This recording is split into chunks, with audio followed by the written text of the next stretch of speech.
Berikut merupakan soal dan jawaban pelatihan pintar Kemenak tentang pelatihan deteksi dini, analisa faktor konflik. 3.1 Kementerian Agama dan Sistem Deteksi Dini Konflik.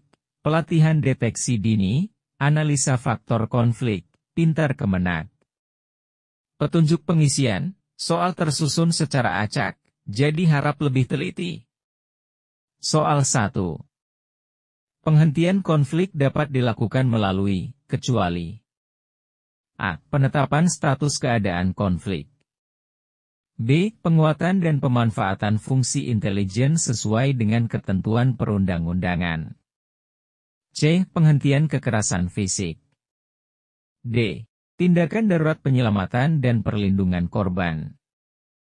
Kunci jawaban B. Penguatan dan pemanfaatan fungsi intelijen sesuai dengan ketentuan perundang-undangan. Soal 2. Penelitian dan pemetaan wilayah potensi konflik dan/atau daerah konflik menjadi amanat PP yang termasuk dalam golongan tugas dari A. Pencegahan konflik. B. Pendanaan konflik. C. Penghentian konflik. D. Pemulihan pasca konflik. Kunci jawaban A. Pencegahan konflik. Soal 3. PP Nomor 2 Tahun 2015 mengatur bahwa dalam penanganan konflik dapat melibatkan unsur masyarakat. Unsur masyarakat apa saja yang dimaksud oleh peraturan tersebut? A. Unsur Pemda Satgas penyelesaian konflik. B. Peranata sosial dan peranata adat. C. Kepolisian daerah. D. Kementerian, lembaga terkait.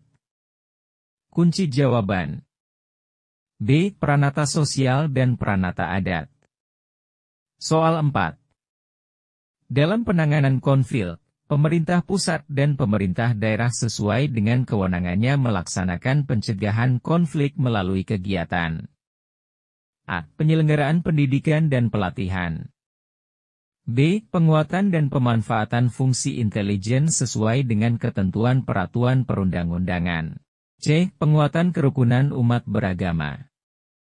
D. Penyampaian data dan informasi mengenai konflik secara tepat dan akurat. Kunci jawaban A. Penyelenggaraan pendidikan dan pelatihan. Soal 5.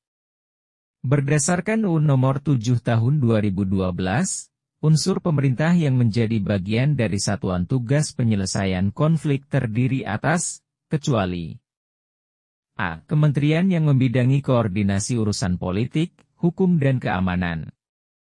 B. Wakil pihak yang berkonflik dan penggiat perdamaian. C. Kementerian yang membidangi urusan agama. D. Komisi Nasional Hak Asasi Manusia. Kunci jawaban B. Wakil pihak yang berkonflik dan penggiat perdamaian. Soal 6. Berdasarkan PP Nomor 2 Tahun 2015, pencegahan konflik dapat dilakukan melalui kegiatan apa saja? A. Peningkatan dan pemanfaatan modal sosial. B. Memberikan layanan yang dibutuhkan bagi korban. C. Penguatan kerukunan umat beragama. D. Penelitian dan pemetaan wilayah potensi konflik dan/atau daerah konflik.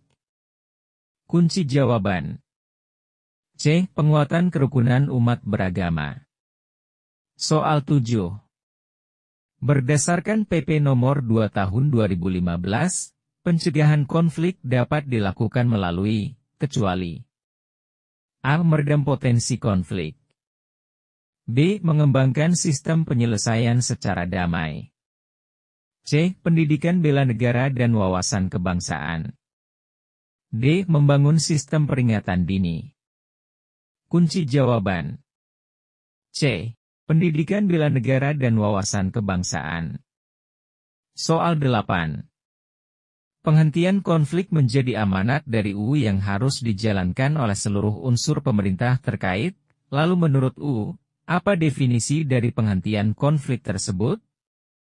A. Penghentian konflik adalah serangkaian kegiatan untuk mengakhiri kekerasan, menyelamatkan korban, membatasi perluasan dan eskalasi konflik, serta mencegah bertambahnya jumlah korban dan kerugian harta benda. B. Serangkaian kegiatan untuk mengembalikan keadaan dan memperbaiki hubungan yang tidak harmonis dalam masyarakat akibat konflik melalui kegiatan rekonsiliasi, rehabilitasi, dan rekonstruksi. C. Perseteruan dan/atau benturan fisik dengan kekerasan antara dua kelompok masyarakat atau lebih yang berlangsung dalam waktu tertentu dan berdampak luas yang mengakibatkan ketidakamanan dan disintegrasi sosial sehingga mengganggu stabilitas nasional dan menghambat pembangunan nasional. D. Serangkaian kegiatan yang dilakukan untuk mencegah terjadinya konflik dengan peningkatan kapasitas kelembagaan dan sistem peringatan dini. Kunci jawaban A. Penghentian konflik adalah serangkaian kegiatan untuk mengakhiri kekerasan, menyelamatkan korban, membatasi perluasan dan eskalasi konflik, serta mencegah bertambahnya jumlah korban dan kerugian harta benda. Soal 9. Ruang lingkup penanganan konflik sebagaimana yang dimaksud dalam UU Nomor 7 Tahun 2012.